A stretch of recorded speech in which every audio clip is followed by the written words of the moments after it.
Introduction: The brutal truth about money. Kevin O'Leary, best known for his no-nonsense persona on Shark Tank, doesn't sugarcoat anything, especially when it comes to money. His message is clear, unapologetic, and sometimes uncomfortable. If you're broke, it's not the system, it's you.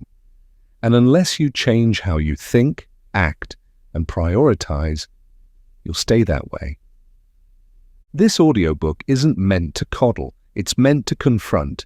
If you've ever wondered why wealth seems to elude you, why your bank account doesn't grow, why you're always catching up, and why freedom feels far away, O'Leary's lessons will explain it. But fair warning, the truth is blunt, and for many, it's hard to hear. According to O'Leary, money doesn't care about your feelings. It doesn't care about your background, your dreams, or how hard you work. Money flows to those who respect it, protect it, and use it wisely. Everyone else? It flows away from them silently and consistently until they're left wondering where it all went. This isn't about being rich for the sake of luxury. It's about freedom. About having control over your time, your choices, and your future. And if you don't start treating money like it matters, like it's your most loyal employee, you'll keep making the same decisions that got you stuck. In this short but powerful audiobook, we'll break down the biggest reasons Kevin O'Leary says people stay broke. Each one comes with hard-earned lessons from decades in business, investing, and watching people either thrive or self-sabotage. You don't have to stay broke, but if you keep thinking like most people, you will. So if you're ready for some tough love and the financial wake-up call that could change your future, let's begin. Lesson 1. You don't respect money. Kevin O'Leary says it plainly: money is my soldier. I send it out every day to bring back more soldiers. That's not just a clever quote, it's a mindset, one that separates people who build wealth from those who stay broke. And it all starts with respect. Most people don't respect money. They want it, they chase it, they talk about it, but their actions show the opposite. They spend impulsively, they ignore where their dollars go. They see money as a means to feel good now, not a tool to build security for later. That's disrespect. And money doesn't stick around where it's disrespected. O'Leary treats every dollar like an employee. Each one should be put to work, generating return. Whether that's through investing, starting a business, or saving strategically, he expects every cent to serve a purpose. If your money is sitting idle or worse, being spent on things that don't grow in value, you're not just wasting it, you're firing your soldiers. Think about how most people treat a paycheck. It hits the bank and immediately starts disappearing. Fast food, gadgets, subscriptions, impulse buys. Very few pause to ask, is this the best use of my resources? The assumption is, I earned it, so I deserve to spend it. That's emotional logic. The rich use financial logic instead. They delay gratification and focus on return. This lack of respect shows up in another way: lack of tracking. O'Leary insists on knowing exactly where his money goes. Why? Because what gets measured gets managed. Most people can't tell you where 30% of their income went last month. That's not freedom, it's blindness. And blind money habits always lead to the same place: regret. To respect money, you have to do 3 things. First, understand that money is neutral. It responds to discipline, not desire. Second, build systems to keep and grow it, rather than just earn and spend it. Third, stop treating it emotionally. Every dollar has a job. Make it earn its keep. Respecting money isn't about being stingy, it's about being strategic. You wouldn't let someone disrespect your time or your family. Why let them disrespect your financial future? If you don't respect money, don't be surprised when it doesn't respect you. Lesson 2. You're addicted to spending. Kevin O'Leary doesn't mince words. Most people are broke because they can't stop spending on crap They don't need to impress people who don't care. Harsh, yes, but also true. If you're constantly wondering where your money went, this lesson is your mirror. Spending feels good, temporarily. That dopamine hit when you buy something new? It tricks your brain into thinking you've accomplished something. But O'Leary calls this what it is: a trap. The rich use money to build freedom. The broke use money to soothe discomfort. And the more emotionally you spend, the less wealth you'll ever build. O'Leary draws a hard line. If you can't afford to buy two of it, you can't afford one of it. That's his test. It forces discipline. It makes you pause before tapping the card or clicking buy now. If buying the item would drain your cash cushion or delay investing, it's not a wise move, it's a liability. Worse, this addiction to spending is often disguised as rewarding yourself. You work hard, so you deserve that expensive meal, new shoes, or weekend getaway. But O'Leary flips that logic. You deserve financial peace more than a temporary fix. He believes comfort now is the enemy of freedom later. Every dollar spent today is a vote against your future net worth, unless that dollar is being used strategically. He's especially critical of what he calls lifestyle inflation. This is when people start earning more and immediately upgrade everything: the car, the apartment, the wardrobe. Their income rises, but their spending rises faster. And suddenly they're in the same position as before, just with nicer stuff and higher stress.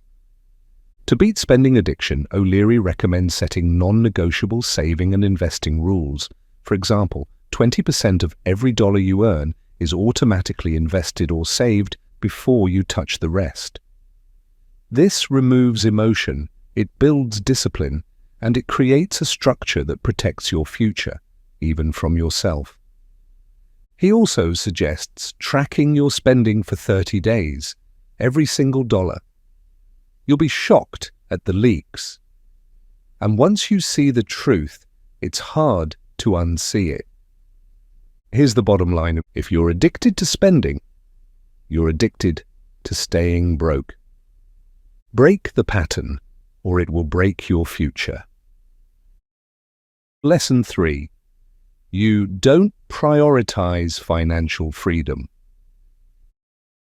Kevin O'Leary believes most people stay broke because they chase the wrong goal. They want comfort, status, convenience, but they don't want freedom badly enough. And until you make financial freedom your top priority, you'll always find excuses to settle for less. Financial freedom isn't about having more money. It's about needing less from other people. It's about owning your time, making your own decisions, and never having to answer to a boss or beg for a raise. O'Leary says it simply: the real flex isn't the car, it's control over your life. But here's the problem. Freedom requires sacrifice, especially at the beginning. It requires saying no to things that feel good right now. And most people aren't willing to wait. They want the lifestyle before they've earned the leverage. They want results without the runway. O'Leary's advice? Flip your thinking. Don't work just to earn, work to invest. Every paycheck isn't a prize, it's potential. He recommends setting strict rules. Before I spend a single dollar, I've already taken care of my future self. That means saving first, investing early, and building systems that generate income even when you're not working. Financial freedom isn't a destination you stumble into. It's built deliberately. It's what happens when you say, I'd rather invest this money than impress someone I don't even know. It's when you choose compound growth over instant gratification. It's when your money starts working harder than you do. This doesn't mean you never enjoy life. It means you delay some pleasures until you're truly in control. O'Leary often talks about people who look rich but are drowning in debt. They've got the luxury car, the designer clothes, but no assets, no security, no plan. That's not success. That's a slow-motion disaster with good lighting.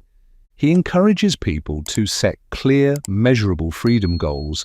For example, I want to generate $5,000 per month in passive income within 5 years. Then reverse engineer the behaviors required to get there. This gives your daily decisions purpose. It makes you think twice before spending money on things that move you further from that goal.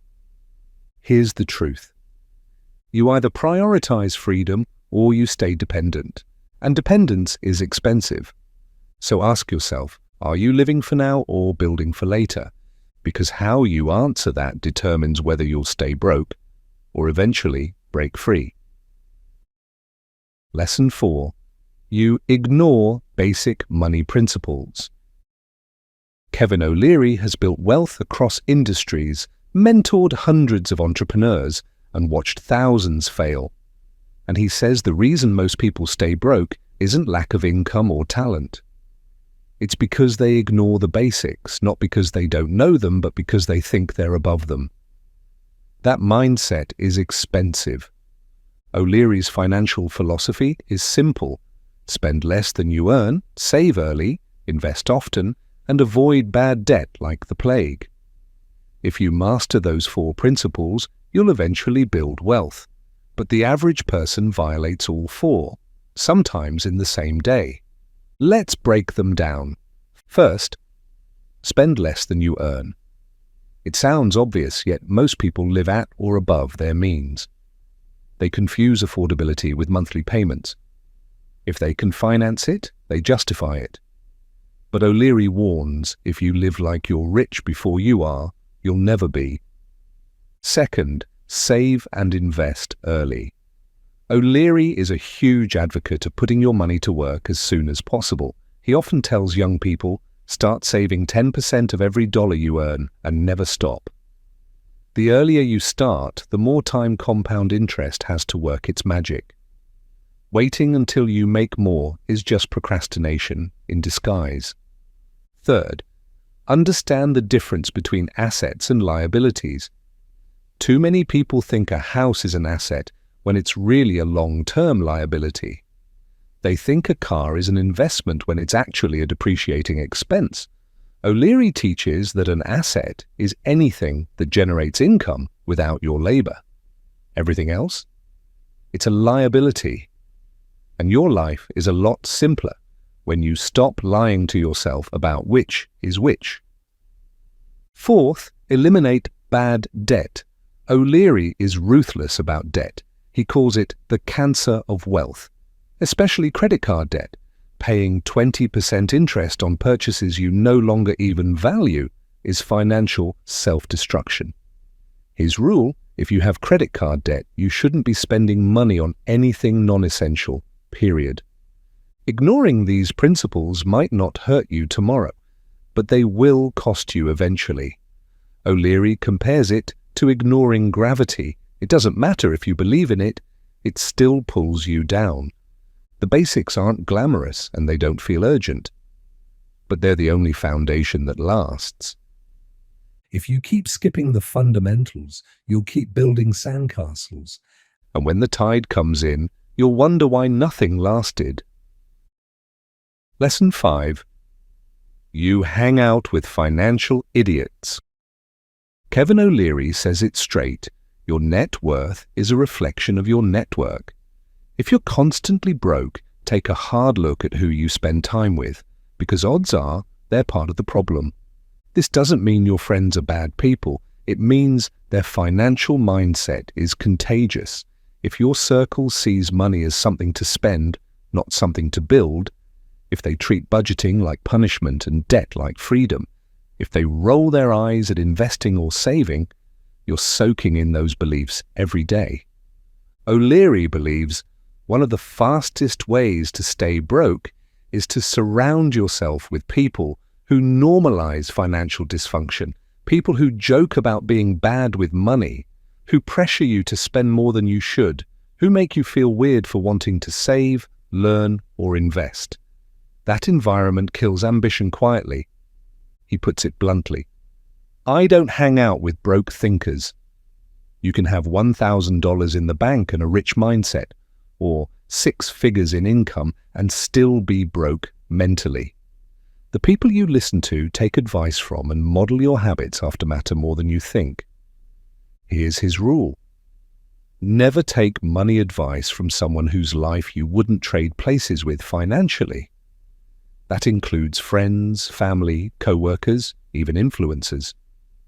Just because someone sounds confident doesn't mean they're wealthy.